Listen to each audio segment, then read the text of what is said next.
আসসালামু আলাইকুম everyone, welcome back to my channel. আশা করছি আপনারা সবাই অনেক বেশি ভালো আছেন। আমি আলহামদুলিল্লাহ ভালো আছি।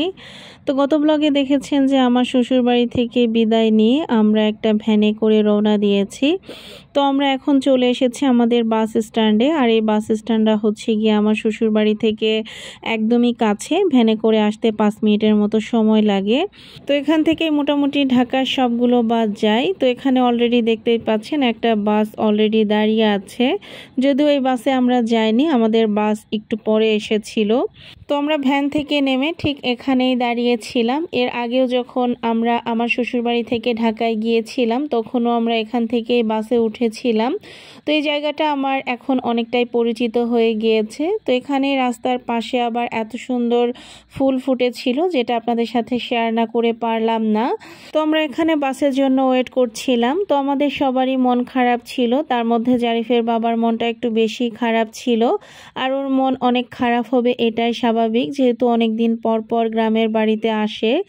তো যাই হোক, আমাদের বাস আসলে খুব বেশি লেট করেনি, তাড়াতাড়ি চলে এসেছিল। আর এই মুহূর্তে আমরা আলহামদুলিল্লাহ বাসে উঠে গিয়েছি। তো বাস অলরেডি খানিকটা পথ চলেও এসেছে। তো এখানে একটা যাত্রীর জন্য অপেক্ষা করছিল, তাই এখানে বাস একটু থেমেছিল। আর এদিকে জারিফ বাসে ওঠার পর থেকে যে তার বাবার কোলে, সে একদম ঢাকায় গিয়ে তার বাবার কোল থেকে নেমেছে। আমি আসলে জারিফের বাবার কষ্ট হবে বলে জারিফকে অনেকবার বলেছি আমার কাছে আসার জন্য, কিন্তু সে কোনো মতেই তার বাবার কোল থেকে আমার কাছে আসবেই না। তবে জারিফের বাবার কাছে ছিল বলে আমি বেশ আরামে জার্নিটা করতে পেরেছি, কারণ আমার শ্বশুরবাড়ি থেকে ঢাকা কিন্তু অনেক দূর। ঢাকায় আমাদের পৌঁছাতে প্রায় 7-8 ঘন্টার মতো সময় লেগে যায়। তো যাই হোক, এখন কিন্তু বাস বেশ ভালোভাবেই চলছে এবং চারিদিকের প্রাকৃতিক দৃশ্যগুলো দেখতে এত ভালো লাগছিল, তাই আপনাদের সাথেও একটু শেয়ার করলাম। আর আমার ভিডিওটি যদি আপনাদের কাছে একটুও ভালো লেগে থাকে অবশ্যই আমার পেজটিকে ফলো করবেন। যারা আমার ইউটিউব থেকে দেখছেন তারা অবশ্যই আমার চ্যানেলটিকে সাবস্ক্রাইব করবেন। তো দেখতে দেখতে বাস কিন্তু বরিশাল শহরে চলে এসেছে। এই মুহূর্তে আমরা বরিশাল শহরে অবস্থান করছিলাম। আমি বিয়ের প্রথম দিকে একবার জারিফের বাবার সাথে বরিশাল শহরে ঘুরতে এসেছিলাম, তারপরে আর কখনো আমার এখানে আসা হয়নি। যেহেতু আমার শ্বশুরবাড়ি থেকে বরিশাল শহর অনেক দূরে, এটা আসলে মূল কারণ। আর বরিশালে কিন্তু এরকম অনেক বড় বড় নদী রয়েছে, এরকম অলরেডি অনেকগুলো নদী আমরা পার করে এসেছি। তো যাই হোক, ভাঙাতে এসে এখানে একটা রেস্টুরেন্টে বিরতি দিয়েছিল 20 মিনিটের মতো। আর এখন টাইমটা ছিল একদম দুপুর টাইম। তো জারিফের বাবাকে বলতেছিলাম যে অন্য কোনো কিছু খাবো না, ডাইরেক্ট ভাত খাবো। তো হোটেলে এসে আসলে ওনাদের তেমন কোনো আইটেম ছিল না, ওনাদের শুধু ভাত, ডাল, গরুর মাংস, মুরগির মাংস এগুলোই ছিল। তো আমরা এখানে 2 প্লেট ভাত আর একটা গরুর মাংস সাথে একটা পাতলা ডাল নিয়েছিলাম। আসলে এগুলো ছাড়া ওনাদের তেমন কোনো অপশনও ছিল না, যেহেতু ঈদের পর রেস্টুরেন্টগুলো খুলেছে, তাই আমরা এগুলোই নিয়েছিলাম। আর আমাদের পেটে আসলে প্রচুর পরিমাণে ক্ষুধা ছিল। তো খাবারগুলো আমাদের কাছে এত ভালো লেগেছে যেটা বলার বাহিরে।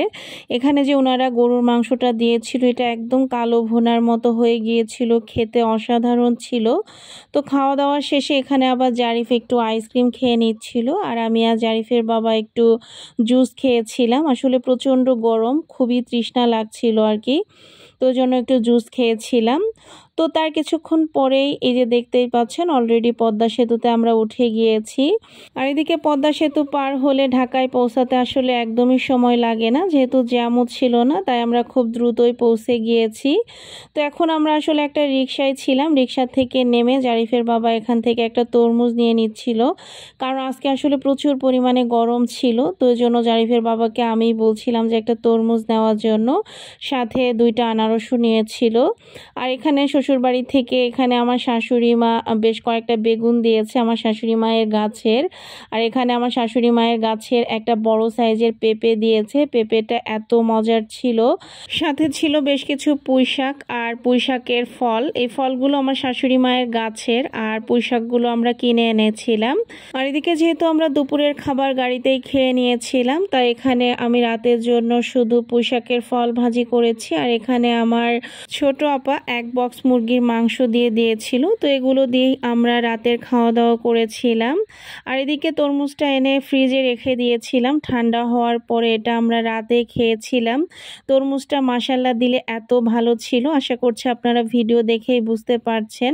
আমরা এই বছরে যতগুলো তরমুজ কিনেছি তার মধ্যে এই তরমুজটা সেরা ছিল। যেমন টকটকে লাল কালারের ছিল এবং তরমুজটা অনেক বেশি মিষ্টি ছিল। যে তরমুজের বীজগুলো কালো দেখবেন সেই তরমুজগুলো আসলে অনেক মিষ্টি হয়ে থাকে। তো আলহামদুলিল্লাহ অবশেষে আমরা খুব ভালোভাবেই ঢাকায় পৌঁছে গেলাম। তো আপনাদের কাছে আমার আজকের ভিডিওটা কেমন লেগেছে অবশ্যই কিন্তু কমেন্ট করে জানাতে ভুলবেন না। সবাই ভালো থাকবেন, সুস্থ থাকবেন, আমাদের জন্য দোয়া করবেন। আল্লাহ হাফেজ।